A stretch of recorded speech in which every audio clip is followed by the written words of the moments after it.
జై ఆదివాసీ. నా పేరు లోకిని రాజు. నేను తెలంగాణ ఆదివాసీ ఎరకల సంఘం రాష్ట్ర అధ్యక్షుడిని. మరి ఏదైతే కాంగ్రెస్ ప్రభుత్వం నిన్న ఇచ్చినటువంటి బడ్జెట్ అది పూర్తిగా ఎస్టీలకు అన్నట్టుగానే కనిపిస్తూ ఉన్నది. మరి గత సంవత్సరంలో మరి 17,000 పైచీలకు బడ్జెట్ ఇచ్చి ఈ సంవత్సరం కేవలం 7,000 చిల్లర బడ్జెట్ కేటాయించినటువంటి సందర్భంలో మరి ఎంతవరకు ఈ ప్రభుత్వము అన్యాయం చేసిన అనేది కళ్ళకట్టడి కనపడతా ఉన్నది.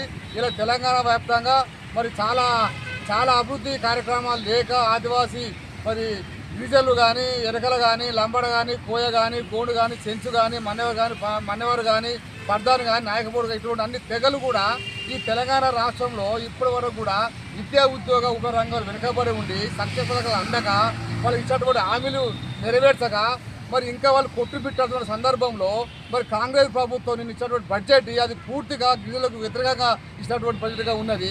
ఇలా గత ప్రభుత్వంలో మరి ఏ రకంగా కొంత మెరుగు అయినా మరి ఈ ప్రభుత్వంలో మాత్రము ఎక్కడ కూడా మరి ఆదివాసీ గిరిజనులకు కానీ అందులో ముఖ్యంగా ఎస్టీ తెగ చెందినటువంటి ఎరకల సామర్థ్యానికి కూడా ఇంతవరకు న్యాయం జరగలేదు.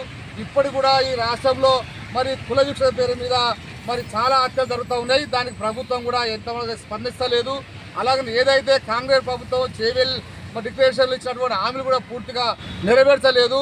ఏదైతే ఎస్టీల కోసము 3 కార్పొరేట్ ఏర్పాటు చేస్తా అన్నారు, బడ్జెట్ ఇస్తా అన్నారు, దాని ఊసు కూడా మీరు మాట్లాడలేదు. అలాగనే మొత్తం తెలంగాణ వ్యాప్తంగా 5 ఐటీలు ఏర్పాటు చేస్తున్నారు, బడ్జెట్ ఇస్తున్నారు, ఒక్క మాట కూడా అసెంబ్లీలో మాట్లాడలేదు. మరి దేనికోసం బడ్జెట్ ఇచ్చారు నాకు అర్థం కావట్లేదు. మా జాతికి పక్షాన మేము మాట్లాడుతూ ఉన్నాం. ఇప్పటికైనా రేవంత్ రెడ్డి గారు వెంటనే స్పందించి మరి ఆదివాసీ ఎరకల జాతి వాళ్ళు ఈ తెలంగాణలో దాదాపు 8 లక్షల జనాభా కలిగి ఉన్నాము, విద్యా ఉద్యోగ ఉపాధి రంగాల్లో వెనుకబడి ఉన్నాము.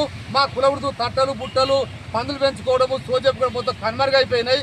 ఉద్యోగాలు లేక ఉపాధి లేక సంక్షేమాలు అందక ప్రభుత్వము కూడా మన గుర్తులుగా మరి చాలా వెనుకబడి ఉన్నాము.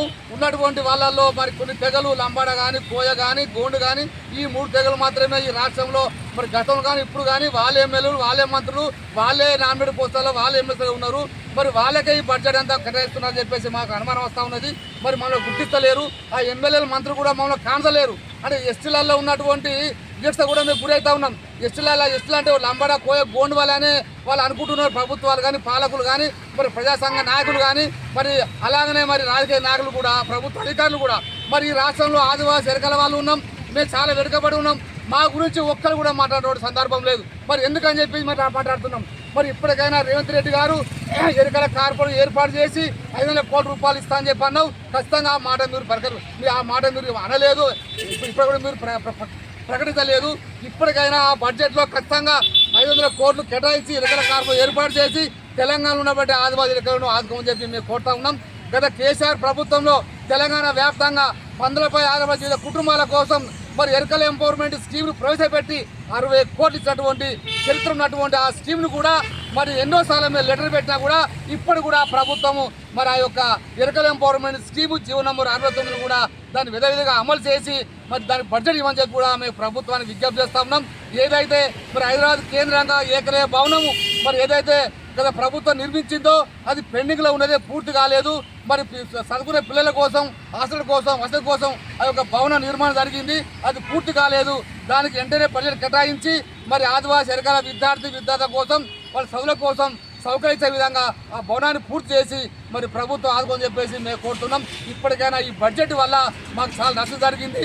అనేక సంక్షేమ పథకాలు అందక, అనేక ఫీజు రీయింబర్స్మెంట్లు కానీ, అలాగనే మరి అంబేద్కర్ ఓవర్సీస్ స్కాలర్షిప్లు కానీ ఇవన్నీ కూడా మాకు అందక చాలా పిల్లలు వెనుకబడిపోతూ ఉన్నారు. ఇప్పటికైనా ప్రభుత్వం ఆలోచించి వెంటనే ఈ బడ్జెట్ మొత్తాన్ని కూడా మీరు తక్కువ ఇచ్చేటువంటి బడ్జెట్ని వెంటనే మరి ఎస్టీల కోసం ఇచ్చినటువంటి బడ్జెట్ పూర్తిగా మీరు ఖర్చు పెట్టకుండా మీరు గతంలో మరి 17,000 కోట్లు పెట్టి ఖర్చు పెట్టకుండా ఇప్పుడు మళ్ళీ తగ్గించి 7,000 కోట్లు చిల్లరిచ్చారు.